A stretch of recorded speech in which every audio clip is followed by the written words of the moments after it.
Olá,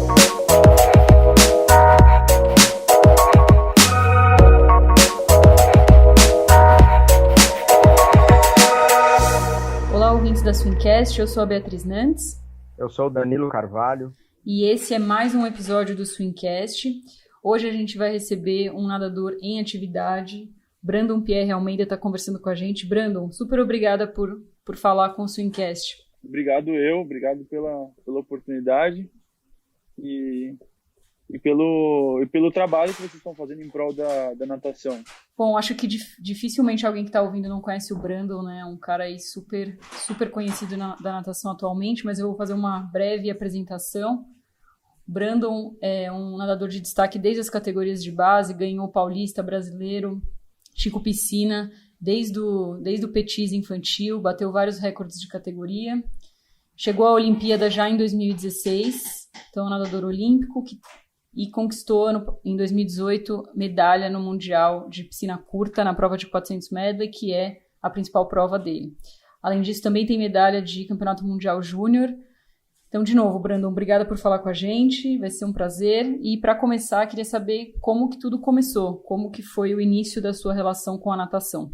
O meu início da natação foi por conta da minha mãe, que sempre, desde pequena, sempre gostou de esporte, sempre teve gente na família que praticou esportes. Ela não teve a oportunidade de praticar, mas desde pequeno, quando eu e meus irmãos nascemos, ela sempre teve em mente em colocar os três sempre para praticar algum esporte, sem intenção nenhuma, mas por saúde mesmo. Então, quando nós três éramos pequenos, ela colocou a gente para fazer judô, jiu-jitsu, futebol, natação. Então, nós fizemos vários esportes e o esporte que eu e o Bruce nos identificamos mais foi a natação. O Barker seguiu para o ramo da luta. Hoje ele é professor de Muay Thai. E eu e o Bruce estamos no caminho da natação. Legal. E você sempre curtiu? E você sempre foi bom, assim, desde o mirinzinho ali, você já se destacava? Então, sim. Desde pequeno eu sempre fui um pouquinho fora da curva. Eu lembro que quando eu era pequeno, até os 6 anos de idade, eu nadava em uma academia. E o dono da academia, ele era da minha idade. Ele é da minha idade. E eu lembro que teve na primeira competição, acho que com 3 ou 4 anos, aquelas competições de academia mesmo, que você vai com espaguete, com o professor do lado. Eu lembro que eu fui competir e ele era o dono da academia. Então, para mim, ele era o Michael Phelps da academia. E eu lembro que quando eu tive essa competição, um festival que teve lá na academia, eu acabei ganhando dele. E eu fui correndo para minha mãe contar que eu tinha ganho do dono da academia, e ele estava chorando lá, e eu super feliz que tinha ganho dele. Então, acho que desde pequeno eu sempre fui muito competitivo. Acho que sempre busquei ganhar, porque acho que ninguém gosta de perder, mas eu procuro falar às vezes com a minha psicóloga que às vezes eu odeio mais perder do que eu gosto de ganhar. Isso que a gente tenta mudar. Eu acho que desde pequeno eu sou assim. Acho que quando eu perco, para mim acaba meu dia, acaba. Acho que desde pequeno eu fui assim. Minha mãe sempre me falou que desde pequeno sempre fui muito competitivo. Eu odeio perder num jogo de bolinha de gude, um truco. Acho que isso me tira do equilíbrio um pouco, que às vezes eu preciso. Às vezes é o que eu trabalho bastante com a minha psicóloga, é isso, de aprender a gostar mais de ganhar do que não gostar de perder. E acho que minha vida inteira foi do jeito que eu fui melhorando também, do jeito que eu fui querendo me aprimorar, querendo ser melhor. Acho que esse é um dos motivos também, de sempre pesquisei, desde pequeno eu sempre pesquiso bastante nadadores, eu pesquiso exercícios para fazer, para melhorar minha desenvoltura na água, fora dela, exercícios de meditação. Acho que essa coisa de querer ganhar sempre acabou sempre me ajudando em querer me aprimorar e ser melhor. E acho que isso vem desde pequeno. Desde pequeno, eu lembro que quando eu era mirim, o Barkley, que é meu irmão mais velho, acho que ele era juvenil. E ele tinha os treinos aos sábados, às 5, 6 horas da manhã, e eu não tinha treino aos sábados. Então eu acordava junto com ele e eu ia na raia de sócio nadar 5, 6 horas da manhã, o horário do treino. Eu ia na raia de sócio, enquanto o juvenil e infantil estava tendo treino, eu estava ali do lado treinando. E tinha até engraçado que tinha alguns sábados que eu não podia nadar porque o Barkley não gostava muito de nadar. O Barkley é meu irmão mais velho. Ele não gostava muito de nadar. Então tinha uns sábados que tinha uma lan house lá no Corinthians. E tinha alguns sábados que ele me pagava para eu não ir treinar, para ele não ir também. Então acho que esse gosto pela natação foi desde pequeno. Brandon, bem legal isso daí. Só me fala qual é o nome dessa academia onde você começou a aprender ali a nadar. Você lembra? Lembro. Reviver chama. Reviver, legal. E conta depois que você saiu da academia, que você foi bem novinho ali pro Corinthians, no pré-mirim, acredito eu, né? Conta desse início. Então, eu e minha família, nós morávamos na Zona Sul de São Paulo. E aí, acho que 6 anos de idade, minha mãe decidiu que a gente ia voltar para a Zona Leste. E não queria que a gente parasse de nadar, de praticar os esportes. Então, a minha prima era sócia do Corinthians. Minha prima que é 1 ano mais velha que eu. Então, minha mãe conversou com a minha tia e para ver como que funcionava, porque sabia que o Corinthians tinha vários esportes, que a gente poderia continuar praticando vários esportes. E chegando lá, nós fomos no Corinthians ver como que funcionava e fomos fazer o teste na academia do Corinthians. Porque lá tem as classificações, se você vai para pré-treino, se você vai para o treino. E então eu, o Barkley e o Bruce, nós fomos para a academia para fazer esse teste, para ver aonde que nós iríamos se encaixar. E aí nós 3 fizemos o teste. O Barkley foi para o treino, porque ele já tinha acho que 11, 12 anos, não poderia ficar lá. Não, na verdade o Barkley já foi para o pré-treino. O Bruce foi pro pré-treino e eu fui pro pré-treino também. E eu fiquei indignado, fiquei revoltado como que eu já sabia nadar e eu ia ter que ficar no pré-treino. Minha mãe disse que eu saí fazendo o maior show, que eu falei que não ia pisar mais no Corinthians, que eu não ia voltar lá, porque como que eu ia pro pré-treino? Eu tinha que ir pro treino. Eu não podia ficar no pré-treino. Você tinha 7 anos? 6 ou 7 anos. O Barkley e o Bruce nem ligaram de ter ido pro pré-treino. Só que foi uma ofensa para mim. Eu queria ir embora dali, eu falei que não ia mais voltar. E foi a Elis, que hoje ainda é treinadora do Mirim lá no Corinthians, ela que fez o teste em mim. E eu saí chorando que não ia voltar, que não ia voltar mais, que ia procurar outro lugar para eu treinar. E ela falou, não, até você aprender o nado borboleta, você vai ficar no pré-treino. E aí depois você vai para o treino. E aí eu só queria nadar borboleta, eu só queria aprender a nadar borboleta, e eu nadava tudo errado, eu acho. E acho que virou minha meta, aprender a nadar borboleta. E aí logo que eu entrei, acho que 1, 2 meses após que eu ter começado lá no pré-treino, teve uma competição lá fora do pessoal do treino, acho que tinha um torneio timão. E o torneio de mão vão todos os atletas, vão atletas do pré-treino e do treino. E aí teve essa competição e eu acabei ganhando de todo mundo que era do pré-treino. E aí minha mãe disse que eu saí da água e fui direto falar para ela, quero ver agora me colocarem do treino, ganhei de todo mundo do treino, então agora eu tenho que ir pro treino. E aí na segunda eu já estava esperando para me mandarem pro treino, porque eu não ia ficar mais lá. Não ia nadar com o Bruce e com o Barkley, que eu era muito melhor que eles. E aí, nessa segunda-feira, após essa competição, ela falou, não, ele vai pro treino. E aí eu consegui o que eu queria. Acho que eu devo ter ficado uns 1, 2 meses lá no pré-treino.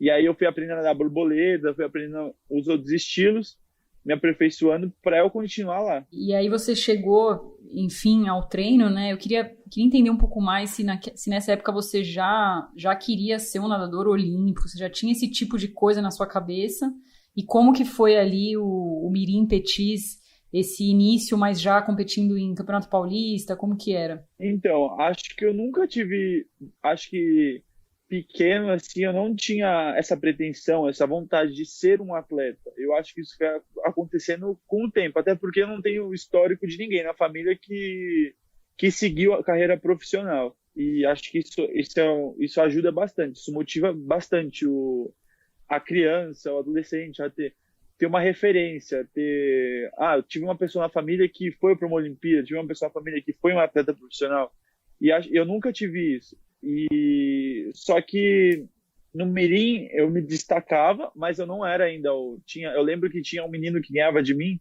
o Marcelo Roger. Acho que no Mirim, no Petis, assim, ele ganhava de muito longe de mim. Eu era sempre o segundo ali no Sudeste. E então eu me destacava, eu era bom, mas eu não era o melhor.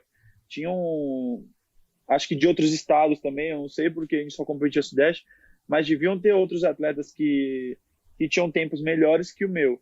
Mas foi o que eu falei, eu sempre batalhei, eu treinava todo dia pensando em ganhar dele, sempre tive essa meta. Mas no Mirim, Petis, eu acho que no Petis 2, assim, que eu comecei a ver que eu tinha um potencial a mais, que eu tinha alguma coisa diferente, que eu fui pro brasileiro de infantil e nadei 1.500 e 400 medley. E para homem muda bastante ano para ano. Tem homem e tem menino que matura mais tarde, tem menino que matura mais cedo. Então eu sabia que o pessoal os atletas do infantil 1 eram muito mais desenvolvidos que eu, então tinham mais força, porque nessa idade Petis infantil conta bastante essa diferença de idade. Tanto é que no Petis o tempo das meninas são bem parecido com o tempo dos meninos.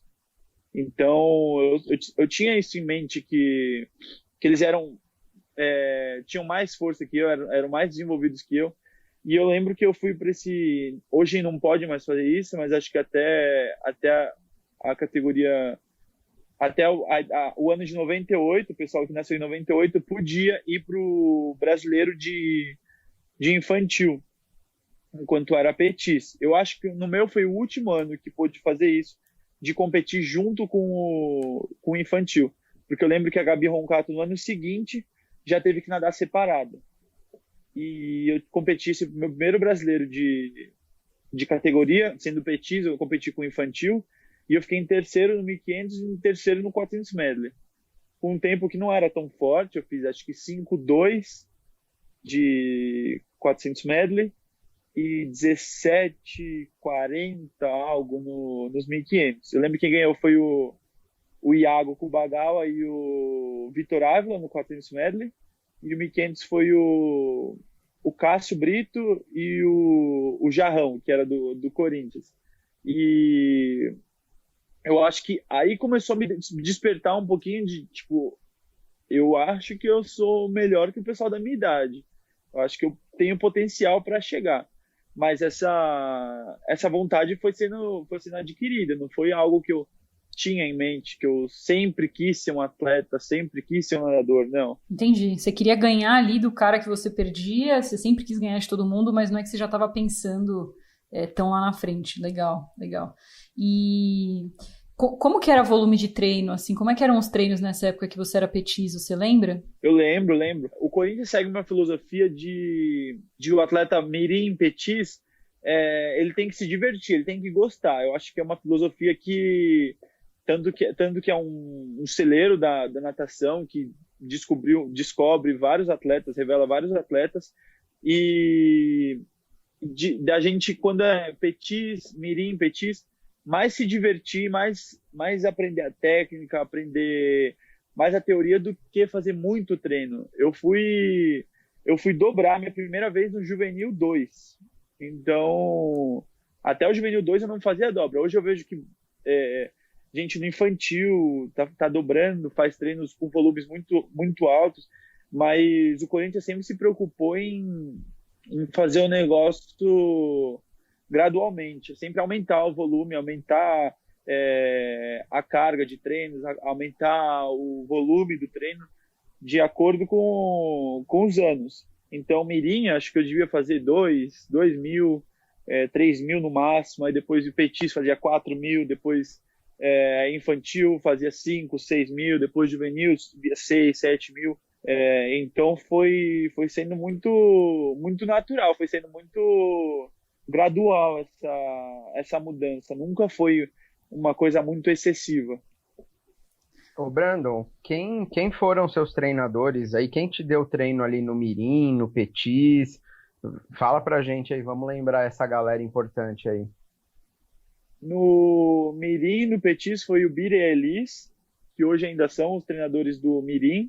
Não, na verdade, no Mirim foi o Bira e a Elis. No Petis, eu treinei com o Danilo, que hoje é treinador da principal, treino pessoal do peito, do Corinthians, se revela vários atletas. E aí, quando eu mudei para o infantil, ele foi junto com o infantil.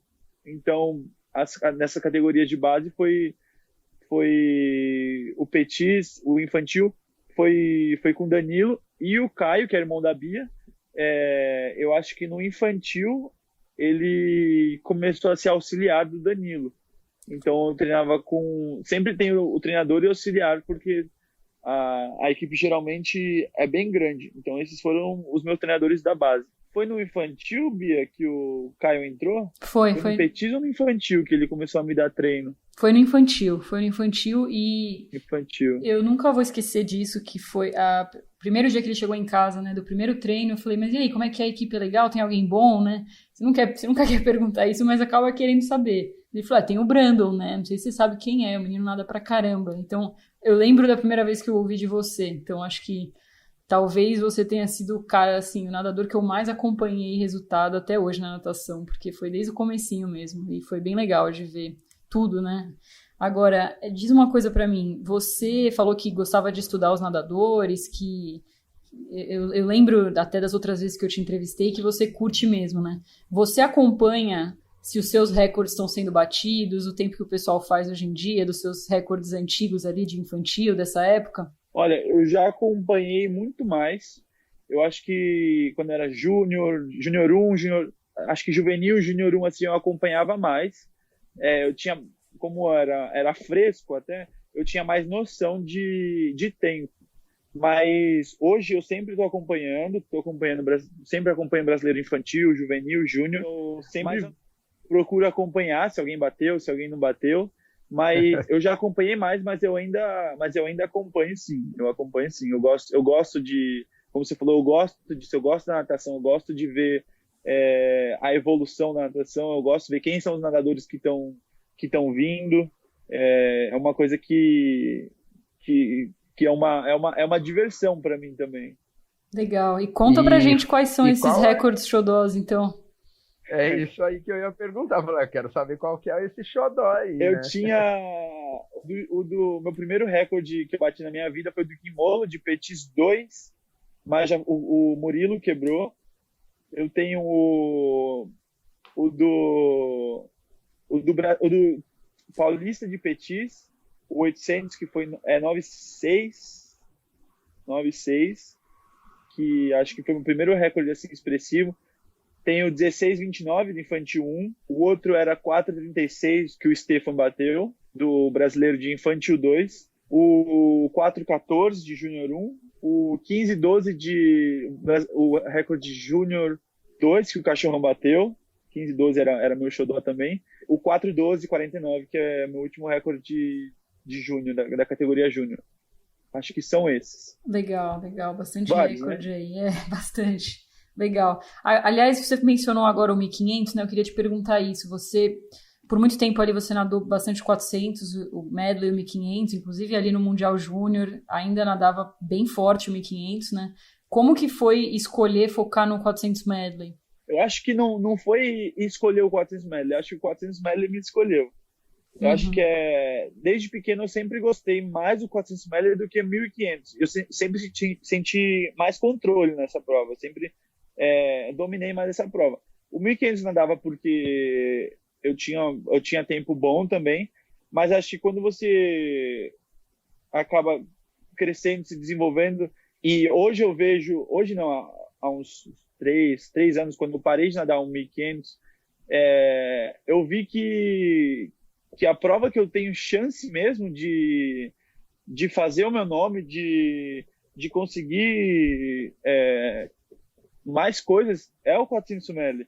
Acho que o 1.500 hoje é uma prova muito disputada. Acho que para você conseguir alguma coisa no mundo, você tem que nadar abaixo de 14,45 para conseguir fazer alguma coisa no mundo. E eu me vi muito mais perto no 400 medley do que no 1.500. Acho que por 3 Olimpíadas seguidas, 4,9 tem sido o tempo de medalha olímpica, e 4,12 foi medalha de mundial. Eu acho que é a prova que eu tô mais na boca, assim. Mas nesses tempos eu vi que o 1.500 era muito importante também para o meu final de prova, pro meu crawl.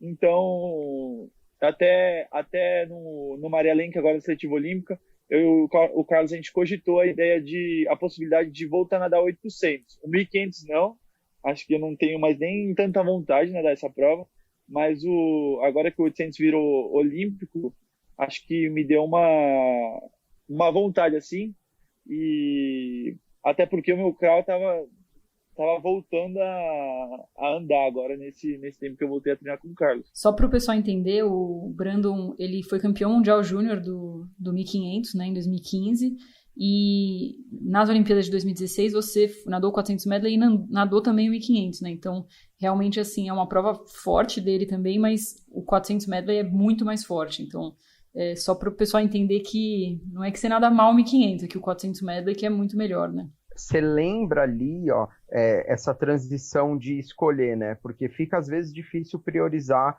as duas provas, até por ter que nadar muito estilo no 400 medley, né? Você lembra exatamente quando foi que você sentou ali com o treinador, né? Foi com o Carlão mesmo que vocês sentaram e falaram assim, ó, vamos focar aqui, porque aqui eu sou muito mais competitivo, essas possibilidades todas muito maiores no 400 medley.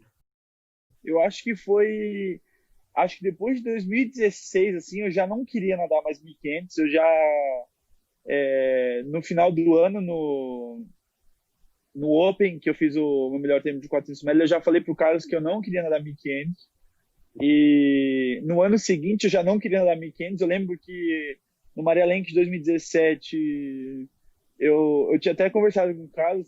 Sabe quando você vai tentar conversar com o treinador para ele tirar dessa prova? Eu já tinha conversado com ele, mesmo tendo treinado bastante para o 1.500 nesse ano, um trabalho voltado para o 1.500, fiz altitude, e eu conversei com ele. Eu falei assim, Carlos, eu acho que eu fui perdendo a vontade assim de nadar 1.500. E eu lembro que a última vez que eu nadei 1.500 assim em competição foi no fim, que após o Mundial de Budapeste, que eu falei, Carlos, pelo amor de Deus. Na verdade, naquele fim que eu não queria nadar nada. Eu só acho que quando a gente volta de uma competição assim grande, pelo menos eu fico meio preguiçoso para competir. Após um Mundial, após uma Olimpíada, que a gente se sacrifica tanto para chegar.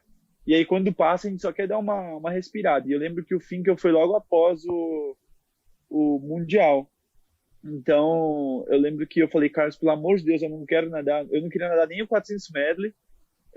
Até tomei uma bronca nesse finco dele, antes de andar o 400 medley, que eu tava fazendo corpo mole no aquecimento, que eu falei que não queria nadar. E aí ele me deu a maior bronca antes de eu nadar. E aí eu fui nadar com raiva dele, e aí eu fiz quase o tempo que eu tinha feito no Mundial, e fazia acho que uma semana que eu já não tava com tanta vontade de nadar, tava mais só para completar o treino. E aí eu lembro que antes de eu nadar, ele me deu a maior bronca, e aí eu falei assim, então vamos ver.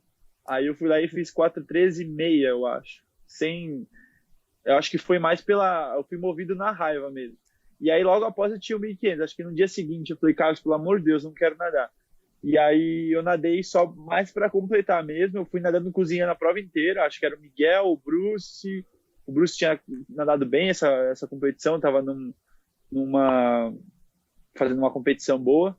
E aí eu tinha que nadar esse 1.500 e aí eu nadei só para completar, fiz força só nos últimos 100 metros, só para ganhar a prova mesmo. E aí depois de lá, acho que eu não nadei 1.500 não. Você tinha citado essa conversa, até pegando ali uma coisa que você falou um pouquinho atrás, essa conversa que você teve com o Carlão de repente encaixar um 800 livre por ter se tornado uma opção de prova olímpica agora e pelo fato de você estar conseguindo nadar melhor as provas de crawl. Eu sei que você já fez um final de 400 medley aí muito expressivo, né? Então, fala um pouquinho desse lance do 800, dessa conversa e alinhamento aí que vocês estão tendo.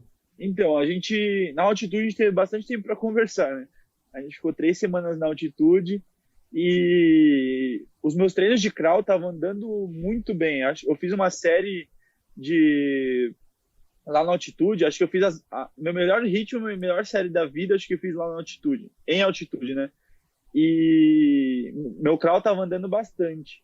E aí teve um dia que eu sentei com ele e aí eu falei assim, por que você acha que a gente nadar 800 na seletiva olímpica? Eu tô sentindo meu crawl, tô me sentindo bem nadando, tô me sentindo... Eu fui fazer um tiro de 200 no final de uma série e eu senti meu crawl andando, eu consegui resgatar boas memórias, sabe? Acho que o nadador tem a memória muito curta e nesse dia que eu terminei, eu tava morto e eu fui terminar essa série e meu crawl tava andando, eu tava sentindo puxar água. Aí eu terminei assim, eu falei, por que você acha a gente nadar 800 na seletiva? Só que eu não queria nadar na série fraca, então a gente tava procurando uma competição para eu pelo menos fazer o índice e poder nadar na série forte. E eu acho que foi depois desse treino que eu falei para ele e a ideia se manteve. Só que eu não sei se ia dar tempo da gente fazer uma tomada de tempo, uma competição, porque, pelo menos para mim, eu nunca nadei tão bem as provas de fundo quando eu estava pesado.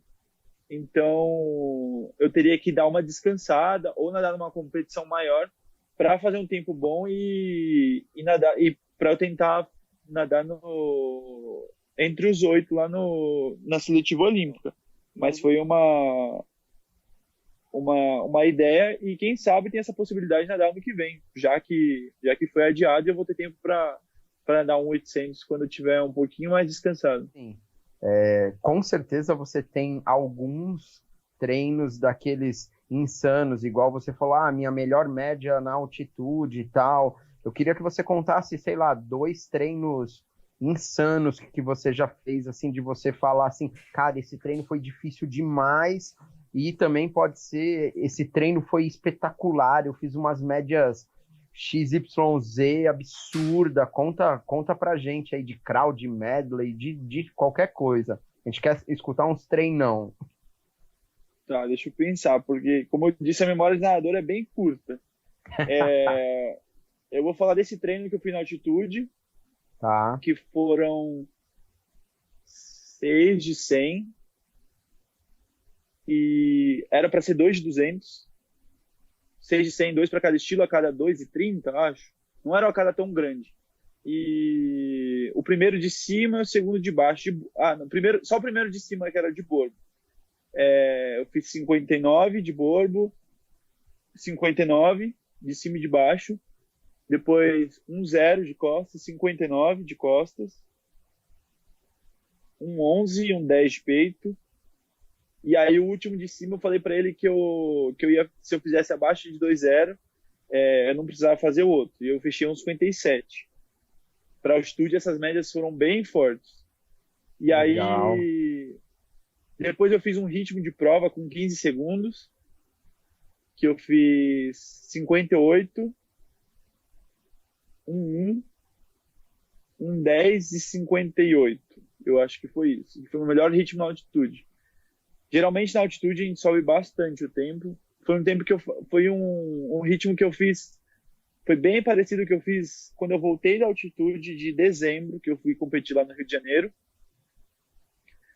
E outro treino forte, deixa eu pensar. Pode ser de qualquer Agora, época, em qualquer agora lugar. eu lembro que eu já fiz um treino com o Carlos em 2017, que eu fiz 4 de 200. Não, 3 de 200 e 6 de 100. Eu fiz crawl borbo primeiro, costas segundo, peito e 6 de 100 crawl. Eu fiz 2 de borbo, crawl borbo, 2 4 de costas, 2 27 de peito e fechei para 56, o 6 de 100 de crawl. Mas agora Caramba. nessa época, agora até voltar até a gente parar os treinos, eu tava fazendo 58, 59 de A3, 58 de crawl borbo de A3, 59, meu costas estava saindo 59 de série de A3, 56 de série de A3 também. Eu tava fazendo treinos muito bons, 26, tava saindo toda hora, tava saindo 26 de crawl. Então eu voltei a dar o crawl bem forte, mas de série assim, eu acho que são essas. Tava fazendo bastante série teve um 400 média também que eu fiz na curta para 411. Depois de uma semana que a gente tava todo mundo morto. Também acho que o último treino forte que a gente fez foi 3 de 200 na curta. Eu fiz o primeiro de costas para 1,59. Eu tava fazendo treinos bem legais, assim, mas como eu te falei, a nossa memória é bem curta, assim, eu tenho que puxar bastante para eu lembrar. Mas eu anoto todos os meus treinos, eu tenho meu caderninho de treinos, então qualquer dia eu posso dar uma olhada e falar para vocês. Legal. Pô, legal, ó. Até o lance de ter o caderninho de treino aí para garotada mais nova aí é uma coisa que eu conheço muita gente. Na minha época tinha muita gente que fazia, mas fica a dica aí, anotar os treininhos, algumas coisas importantes, criar uma agenda ali que vira sua história e sua referência até para outras coisas, né? Sim. Sim. Legal. Após o meu ano ruim de ano passado, que eu não tive resultados tão bons, eu decidi me reinventar, eu já tinha eu já anotava meus treinos, anotava desde juvenil, eu tenho meus treinos anotados, só não sei onde estão os cadernos, mas após a Olimpíada eu dei uma parada, assim, 2017, 2018, 2019, eu fiquei meio preguiçoso em relação a isso. Aí, o final do ano passado, em agosto do ano passado, eu decidi voltar me reinventar, sabe? Fazer novas coisas, comecei a ter uma nova rotina de aquecimento, de treino, de pensamento, de meditação, desde agosto do ano passado que eu venho seguindo essa rotina. E aí só tive que dar uma parada agora também, porque como tudo isso que está acontecendo, acho que minha cabeça não ia aguentar fazer as mesmas coisas que eu estava fazendo antes. Brandon, já que você mencionou isso, né, que você ficou um pouco mais preguiçoso, queria que você falasse um pouco mais sobre isso, porque em 2016 você chegou ali na Olimpíada, né, então classificou novo, né, e já nadou ali.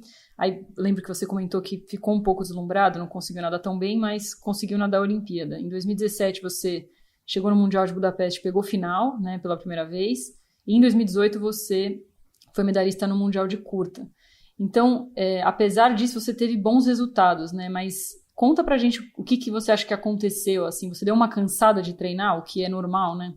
Eu acho que eu acabei dando não uma cansada, mas eu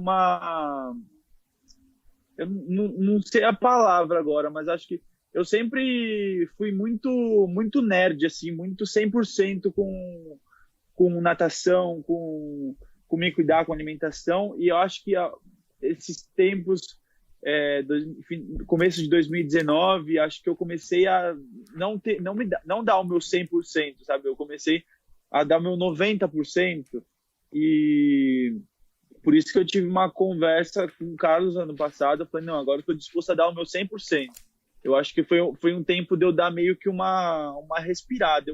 Eu acho que é normal, como você pode observar, vários atletas do mundo têm tem um ano assim que tá meio cansado, meio de saco cheio de se entregar 100%, de fazer tudo 100%, porque a nossa rotina, a nossa vida é muito cansativa, é muito desgastante.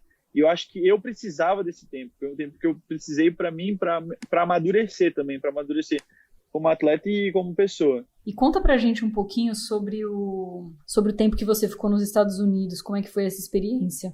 Foi uma experiência muito bacana, eu acho que me agregou bastante para minha vida como atleta e como pessoa também. Foi um momento que eu aprendi uma nova língua, aprendi uma nova cultura, competi o NCAA, que falam que é a competição mais legal que existe, competi o SC. Então, foi um momento muito de aprendizado e acho que eu precisava viver isso. Eu sempre tive a curiosidade de o que os atletas americanos fazem diferente da gente, o que tem de diferente lá que não tem no Brasil. E foi muito bom para mim para aprender que não tem nada demais, não tem muito segredo, é treino, eles têm mais estrutura que a gente, mas eu acho que eu já fui em outros lugares também que não tinham tanta estrutura, que não tinha tanta estrutura, como um exemplo que veio na cabeça, Marsella, que onde o Manadu sempre nadou, uma academia super pequena, uma piscina que não é tão boa, e revelou o campeão olímpico de 50 livre. E eu posso dar um monte se eu lembrar aqui, eu consigo dar vários outros nomes que não tinham uma estrutura 100%, mas que conseguiram chegar no topo. Então, acho que o segredo está mais dentro de você, dentro do que você quer, do que você faz, de confiar no trabalho, de confiar no seu treinador, do que na estrutura, no ambiente em si. É óbvio que ajuda muito, complementa isso. Por exemplo, quando eu treinava com o Léo, com o Simon, com a Natália de Lucas, com a Bruna Rocha, Pedro Vieira, aquela atmosfera, aquele grupo me puxava também. Eu acho que isso é muito importante, mas eu acho que tá mais dentro de você, sabe? Dentro de você, do trabalho, do seu treinador, com certeza. Então, eu pude ver essa realidade diferente, que eu pensei que fosse uma coisa de outro mundo, assim, mas que eu acabei vendo que não era. Legal você ter falado isso. A gente entrevistou o Gabriel Mangabeira, que foi finalista olímpico em 2004, e ele falou a mesma coisa, né? Que ele, uma época, reclamava muito de estrutura, e aí encontrou um romeno que foi medalhista olímpico, falando que treinava numa piscina horrível, e ele falou que é isso, que aprendeu que o que faz mais diferença é o treino e a pessoa mesmo. Mas bem legal você ter falado isso. Danilo, quer te perguntar uma coisa aqui agora. Pô, você foi para os Jogos Olímpicos, você tinha 19 anos, certo? Você era 20 anos, é isso? 19. Então, fala pra gente como que foi a sua sensação na hora que você fez o índice, conta ali do índice olímpico e conta dos Jogos Olímpicos, né? O que foi estar lá. Então, na verdade, eu acho que eu não tinha muita noção de... Eu acho que como eu já tinha o tempo abaixo, para mim era como se... Não se fosse uma obrigação, mas eu tinha que fazer aquilo, não era... teve aquela magia do primeiro índice olímpico, de ter feito o tempo, de estar na Olimpíada, mas eu acho que na hora, assim, não me caiu a ficha. Foi me cair a ficha durante a minha preparação, assim, nossa, eu tô indo para os Jogos Olímpicos. Foi quando eu fui para os Estados Unidos, porque no Brasil a gente ainda não dá muito valor, as pessoas ainda não dão muito valor para essa questão de você ser um atleta olímpico, de você participar de uma Olimpíada, e eu acho que a ficha foi a cair mesmo quando eu fui para o Grand Prix na Califórnia, em Santa Clara, que eu fui acho que eu fui em algum mercado, alguma coisa, e ele sempre, não sei, o Léo estava conversando com uma funcionária de lá, e acho que eles perguntaram, de onde você é, o que você está fazendo aqui, e aí ele falou, nós estamos treinando para a Olimpíada. É diferente como brilha o olho dos americanos. Você vai para as Olimpíadas ou você vai para uma seletiva? Não, a gente vai para a Olimpíada. É diferente essa cultura de que um atleta olímpico, para eles, é quase um deus. Eles falam, quando eu cheguei na universidade também, o pessoal falava assim, você é um atleta olímpico. Acho que é uma coisa muito maior para eles do que para a gente. Então foi quando começou a abrir meu olho, assim, nossa, eu sou um atleta olímpico. É uma coisa que nunca ninguém vai tirar de mim. Eu posso ter 100 anos, mas eu tenho isso de, eu sou um atleta olímpico. Menos de 1% da população mundial, acho que menos de 1% ainda pode falar que participou de uns Jogos Olímpicos, foi para uma Olimpíada, e eu sinto muito privilegiado de fazer parte dessa minúscula população de atletas que podem dizer, eu sou um atleta olímpico, eu fui para uma Olimpíada. E eu acho que quando eu fui para lá, acho que a memória assim que eu tenho, que eu acho que foi quando eu comecei a dar realmente valor. E chegando na Olimpíada lá, eu posso até entrar em contradição, assim, mas eu imaginava uma coisa muito mais grandiosa, muito maior. Pela TV, acho que é muito maior do que a gente vê lá. A gente engrandece muito mais isso. É óbvio que é uma coisa absurda, uma coisa... É o maior evento esportivo do planeta. Então, é uma coisa que a gente... Quando a gente vê isso muito distante, a gente engrandece muito mais. Eu pensei que fosse uma coisa absurda. E chegando lá, você vê que todo mundo é de carne e osso, todos os atletas, o Usain Bolt passa do seu lado, o Phelps passa do seu lado, e a gente está, vamos dizer, no mesmo patamar, na mesma competição. A gente está todo mundo representando o seu país, todo mundo aqui está ali o que precisava para estar lá, então está todo mundo ali no mesmo patamar. Acho que é uma coisa que quando você está de fora, quando você se vê muito distante disso, é uma coisa que você acha que muito maior do que é. Mas é uma experiência absurda, uma experiência incrível. Acho não, tenho certeza que é a melhor experiência da minha vida, competir em casa, competir em uma Olimpíada com 19 anos, em casa, ver os atletas, ver Charles Leclerc, ver Michael Phelps, ver Mireia, Katinka, todo mundo passando do seu lado, como no mesmo patamar, assim, óbvio que eles são muito mais renomados, tem muito mais conquistas, mas tá todo mundo ali na mesma piscina, com a mesma estrutura, comendo a mesma comida. Eu acho que isso foi legal para abrir meu olho também e ver que é possível também chegar onde eles chegaram. Eu acho que eles são de carne e osso, treinam igual a gente, fazem tudo igual a gente. Então, foi um choque de realidade também. Eu tenho vários choques de realidade na minha vida, assim, que fazem eu amadurecer, que fazem eu refletir. E esse foi um deles. Foi uma experiência, assim, que chegando lá, a gente se sente não sei, os tops, todo mundo quer tirar foto, todo mundo quer saber da nossa experiência, saber como a gente chegou, os voluntários, ver a gente como deuses, assim. Eu acho que foi uma vivência, assim, muito, muito importante para mim.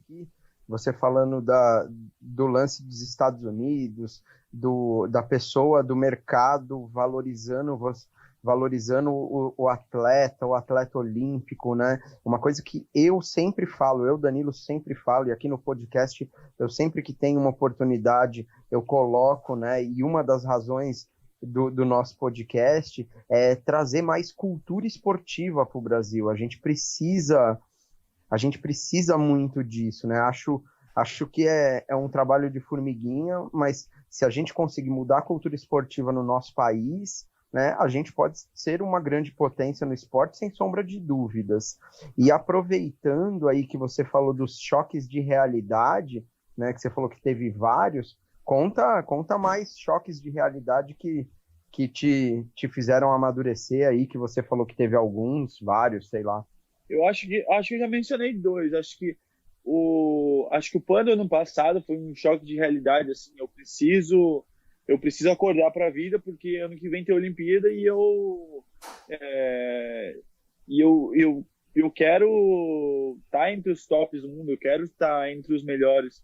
O outro foi a Olimpíada, desse choque de ver que é distante, mas não é tão distante quanto a gente imagina.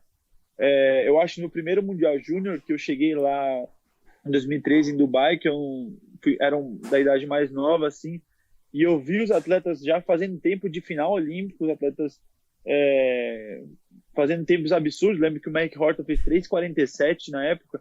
Para mim, 3:47 era uma coisa fora do planeta. Então, 7:47 ele também fez, eu acho. Então, acho que foram esses, foram de ver os atletas ali, ver que eu vejo o foco desde pequeno, que eu acompanhei o Mike Horton em 2013. Janeiro de 2013 foi a primeira vez que eu acompanhei num festival que a gente foi na Austrália, e eu sempre vi, ele sempre foi muito focado, muito centrado, assim, e é uma coisa que a gente se espelhar nesses outros atletas. Eu acho que os principais foram esses. Mike Horton, que foi campeão olímpico do 400 livre, só para quem não conhece ele. Brandon, você mencionou no começo que você não gosta de perder, né? Que você mais odeia perder do que gosta de ganhar. Então, eu estava lembrando de uma competição aqui, que foi aquele Finkel, no Pinheiros, que o Leonardo Santos ganhou de você no 400 medley, né? Imagino que você deve ter ficado bravo pelo que você falou. E no fim do ano, você foi para o Mundial e você ganhou medalha na prova. Queria que você contasse um pouco como que foi essa preparação e como que foi essa medalha, né? Então, foi um dos momentos bem, não digo mais difíceis, porque eu sabia que eu não estava tão preparado ali. Eu já não vinha não vinha de uma competição muito boa. Lembro que no Pan Pacífico fiz 4:14 de manhã e à tarde, e depois eu fui no Mundial Militar e fiz 4:14 mais baixo. Eu já estava meio de saco cheio, já não estava com tanta vontade de estar ali. Foi difícil, porque, como eu falei, eu não odeio perder, mas eu acho que não foi tão difícil porque eu sabia que eu não estava 100% entregue naquela competição. Mas mesmo assim foi um momento bem difícil para mim, mas foi um momento de eu querer também, no final do ano, ter eu não sei a palavra em português, eu queria mostrar que para mim mesmo que eu posso, sabe, que eu era melhor do que aquilo que eu tinha feito. E mesmo mesmo não tendo tido uma preparação tão boa para esse mundial, eu acho que o mais importante lá foi a minha cabeça. Foi mais a minha vontade de provar para mim mesmo que eu podia, sabe? E como que foi lá no Mundial essa medalha? Olha, então, na verdade, para quem estava lá, acho que todo mundo pensou que eu fosse me afundar, que eu fosse nadar super mal, porque realmente eu não estava mostrando tanta vontade. Acho que todo dia eu estava saindo para ir pro shopping, para ir distrair minha cabeça, porque eu estava passando por um momento bem difícil na minha vida pessoal. Então aquilo não estava tão entregue ali. Só que depois de um comentário que eu escutei de um integrante da seleção, aquilo mexeu comigo, sabe? Mexeu com o Brandon, eu funciono muito sobre quando me desafiam, quando falam alguma coisa de mim, sabe, que eu sei que não é.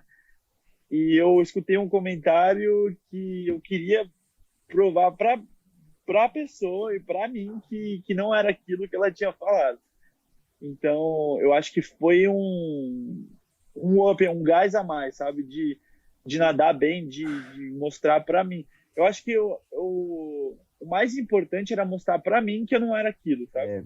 Legal, Brandon. E o fato ali é que você foi medalhista em um campeonato mundial, né? Como que está sendo esse momento de transição? Porque você veio para o SESI agora no final do ano passado, né? E você nunca tinha competido por outro clube, você passou sua trajetória inteira, todas as categorias ali praticamente no Corinthians, até esse momento que você se reencontrou com o Carlão, que é um treinador que eu conheço bem, a gente é amigo, e eu sei que vocês têm uma afinidade e confiam muito um no outro, o trabalho tem uma sinergia muito legal, tanto que você já veio dando vários relatos de nadar bem, né? E o que você tá achando do SESI? Eu sou um pouco suspeito, porque eu também sou treinador do SESI, né? Sim, sim. Então, no final do ano passado, por decisão minha, eu senti que eu precisava de uma mudança, eu senti que eu precisava mudar, que o meu ciclo no Corinthians já tinha fechado. Como eu conversei com a minha mãe na época, eu falei, mãe, abre ciclo, fecha ciclo. Agora eu acho que é o momento de eu mudar, é o momento de eu me reencontrar. E engraçado que logo quando eu sempre, mesmo não treinando com o Carlos, eu sempre tive muito contato com ele. Até uma época assim eu não conversei com ele, eu não conversava com ele. Tanto é que mesmo sem saber que eu ia treinar com ele, logo que eu ganhei a medalha do Mundial, eu falei assim, o meu bichinho vai ser pro Carlos. Mesmo não treinando com ele, mesmo a gente sem se falar há algum tempo, eu lembro que logo quando eu cheguei, eu escrevi uma cartinha para ele agradecendo, falando que ele tinha parte daquilo, e dei o bichinho do Mundial para ele. Então a nossa relação é muito além, mesmo sem saber de nada, é muito além do que só técnico-atleta. Claro que tem as nossas briguinhas às vezes, o que é normal de convivência de técnico-atleta. Às vezes ele pega bastante no meu pé, às vezes eu fico de cara feia para ele, o que é normal, o que acho que todo atleta com seu treinador passa com seu treinador. Então, e no final do agosto, setembro, que teve o fim, que eu falei que ia dar um tempo, que ia pensar no que eu ia fazer. Logo após, eu lembro que a minha amiga Hilária foi treinar com o Shane. E eu comecei a conversar com ela, e ela me falou, vem pra cá, o Shane quer treinar você, o Shane quer treinar você, não sei o quê, não sei o quê, não sei o quê. E eu mandei mensagem pro Carlão, porque eu falei assim, não vou tomar essa decisão sem conversar com o Carlos, que é uma pessoa que eu não tinha pretensão de treinar com ele, não tinha pretensão de ir pro SESI, e eu comecei a conversar com o Shane. E logo quando eu comecei a conversar com o Shane, eu mandei pro Carlos, eu tô conversando com o Shane, não sei o quê, não sei o quê, não sei o quê, não sei o quê. E aí ele me disse que na hora ele pensou que eu tava louco, que eu não devia fazer isso, não sei o quê. E só que logo depois ele viu que era uma decisão lúcida, que eu tinha colocado no papel, que eu tinha feito tudo. Só que eu comecei a conversar com o Carlos e aí eu comecei a pensar, por que não o Carlos? Aí eu mandei mensagem para ele, eu falei, Carlos, então, muda o plano. O que você acha? Você acha que o SESI me aceitaria agora? Como você acha que funcionaria? Aí você conhece o Carlos todo avoado, desesperado. É sério? Não? Você quer treinar comigo? Eu falei, claro que eu quero voltar a treinar com você. Tem que ver como que é no SESI, porque ainda tem mais 3 meses, tem que ver como a gente vai fazer e tudo mais, onde que eu vou treinar. E aí eu conversei com ele e eu tava pensando como as coisas acontecem, como tem que acontecer, porque nem me passou pela cabeça de eu voltar a treinar com o Carlos. Aí eu comecei a voltar, assim, como a solução estava ali na minha frente, o que eu queria estava ali na minha frente e eu não tinha visto. E logo nesse período, eu decidi, ele falou assim, não, mas para isso tem que conversar aqui, vai ser complicado, o SESI tem muita burocracia. E eu falei, cara, não tem problema, me manda o treino que eu arranjo uma piscina amanhã para eu treinar e só me passa o treino. Me passa o treino que a partir de amanhã eu vou procurar uma piscina, depois vai ter o Mundial Militar, eu vou ficar um mês fora e até lá a gente decide, se for preciso eu vou pro SESI só no ano que vem. Então eu falei assim, eu quero treinar com você, eu quero voltar a treinar com você. E aí calhou de ser no SESI, que tem uma estrutura absurda, que é uma coisa que eu nunca tinha visto.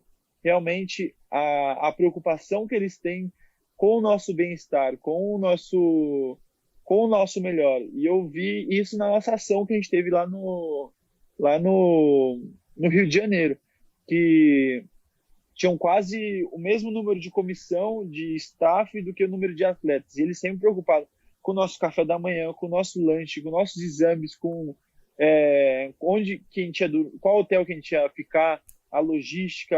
Eles estão sempre preocupados com o nosso melhor, com o nosso bem-estar. E eu nunca tinha visto essa estrutura que uma instituição dá para os atletas. Eu acho que essa filosofia que o SESI tem de não ter tantos atletas, mas apoiar, incentivar e dar o melhor para esses poucos atletas que tem, eu acho que é uma coisa muito legal e que faz a gente evoluir mais também.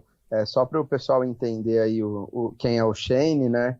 É o antigo treinador e ex-marido da Katinka Rossu, tá? E esse lance do SESI realmente é uma instituição, né? Eu estou há 7 anos lá, é uma instituição extremamente séria, extremamente profissional, e tem esse trabalho principalmente com o grupo de elite, a qual, obviamente, o Brandon faz parte. Sim. É realmente de primeiro mundo ali que a gente consegue estar dentro dessa estrutura. O Brandon está há alguns meses ali, mas já conseguiu fazer 2 altitudes, né? E tá sendo muito bem tratado, como ele muito bem descreveu aí. Né? Quem é hoje que está na sua equipe multidisciplinar? Quem é que está hoje te dando suporte nos diversos segmentos aí? Então, meus treinadores são o Carlos Mateus e o Sabiá, que é o treinador que auxilia o Carlos nos nossos treinos.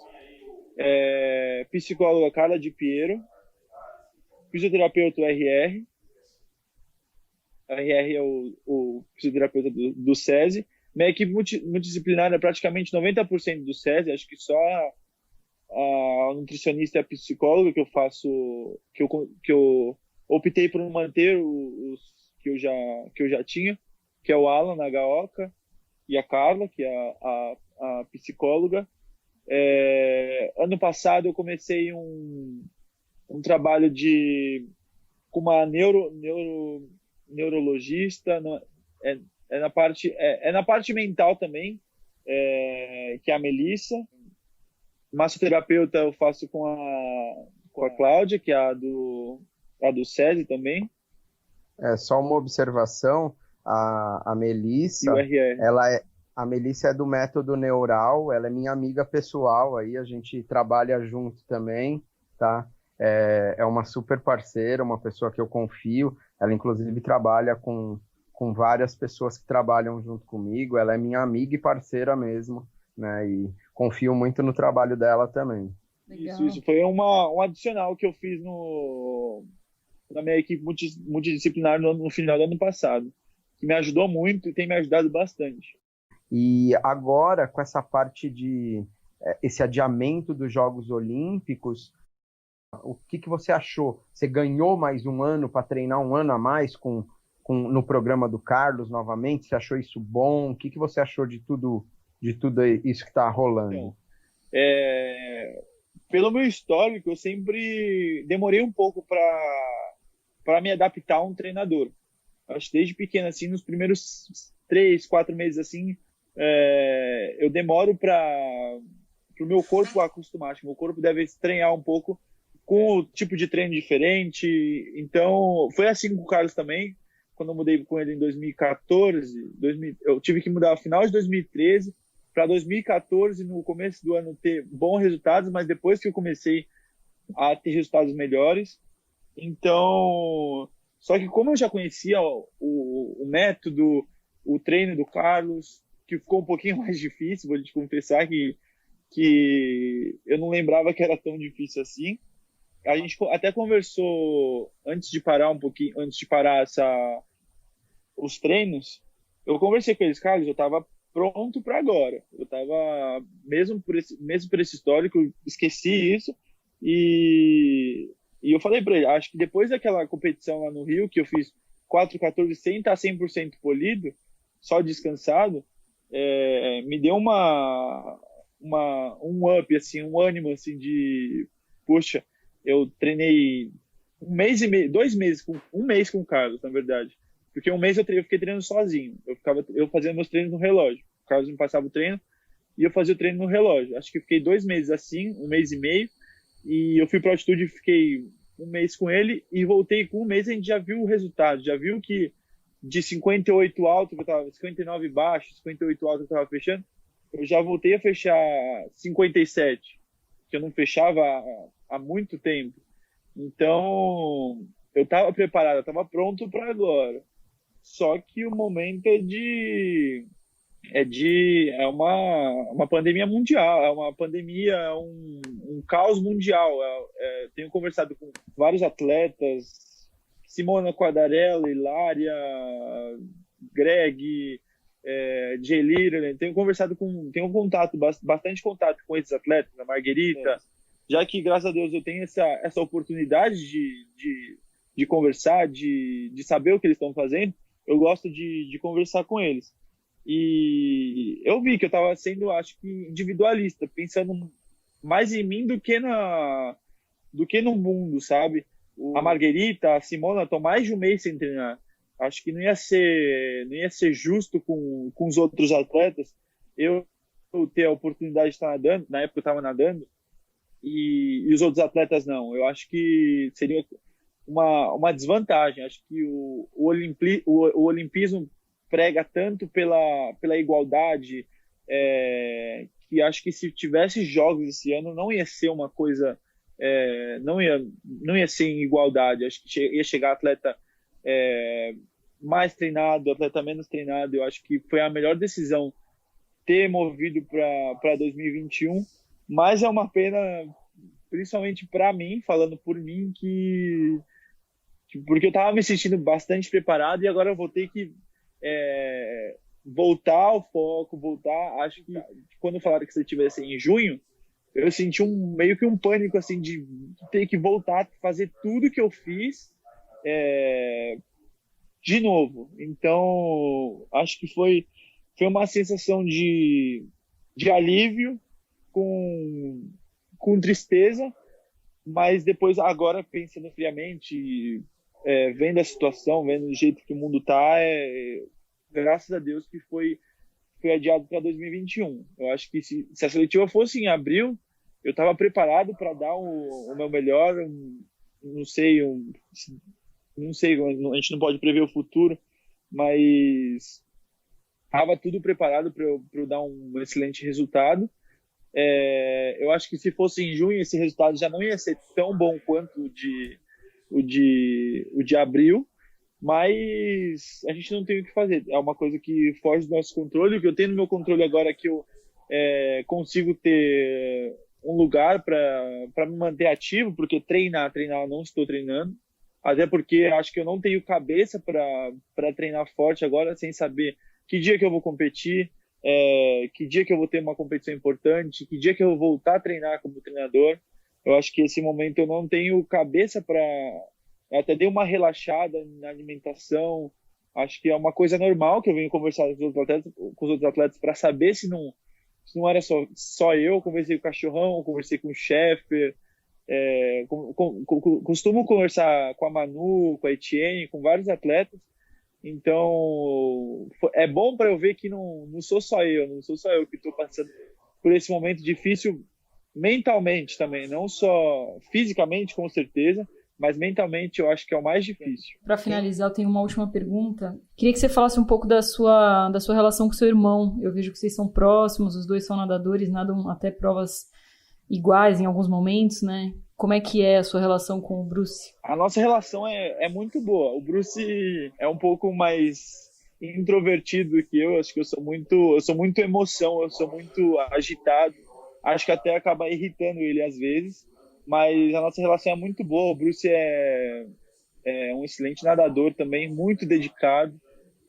Eu acho que agora a gente está meio que igualado no nível de dedicação. Acho que ele é até um pouquinho mais dedicado do que eu. O Bruce é muito centrado, muito focado. Ele sabe que ele não é tão alto quanto eu, ele não é tão técnico quanto eu, então ele tem que ter outros diferenciais. Então o Bruce treina muito bem, ele dorme cedo e se alimenta direito.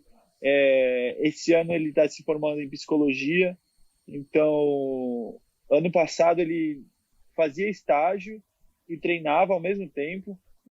Então, o Bruce é um exemplo de filho, de atleta, de estudante, e eu me espelho bastante nele também. Apesar dele ser mais novo, eu me espelho bastante nele também. Ele tá sempre envolvido com os trabalhos de faculdade.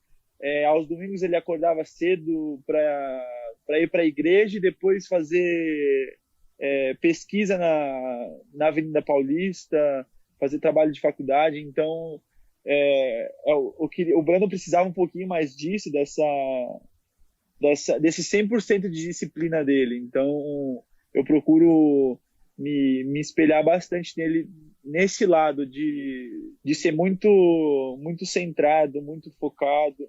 Então, a nossa relação é muito boa. Ele é bem cabeça dura. Às vezes eu tento dar alguns conselhos, algumas dicas para ele. Ele finge que escuta, mas ele não escuta. Acho que algumas vezes ele escuta, às vezes ele não escuta. O Caio que o diga. Caio sabe bem como o Bruce bota a cara dele fechada pela manhã e não fala com ninguém. Mas aqui também tem dias que eu não quero fazer nada, tem dias que eu não estou com vontade de fazer nada, tem dias que eu vou confessar, meu preparador físico vai me matar, mas tem dias que eu dou um miguezinho na preparação física, às vezes dou um miguezinho no treino, mas o Bruce não, ele faz tudo sempre 100%, ele faz sempre tudo correto, e é muito bom ter esse espelho do meu lado, assim, porque conseguem me motivar. Quando você vê uma pessoa fazendo, ali também você fala, vou fazer também, sabe? Ele é meu espelho nesse N outros sentidos. Cara, eu tô escutando você falar aqui, tô até emocionado de ver você falar do seu irmão. Puta linda relação, essa troca, essa admiração. Que bonito isso, preservem isso para a vida inteira de vocês, né? A Bia é mega suspeita, porque ela e o Caio são dois baita irmãos apaixonados, parceiros, né? Eu acompanho muito essa relação deles, e assim, pô, tá legal, fiquei emocionado de ver você falando do seu irmão, né? E eu vou deixar aqui, né, uma deixa, porque é o seguinte, a gente não tinha falado contigo, porque a gente estava esperando os Jogos Olímpicos. Aí, como ele adiou, aí eu te chamei para a gente conversar. Então, esse é o episódio que a gente está fazendo com você aqui antes da Olimpíada, e aí, daqui um ano e meio, aí, a gente tenta marcar outro e contar a história daqui para frente, aí que eu sei que vai ter um monte de história boa e legal para compartilhar também. Obrigado.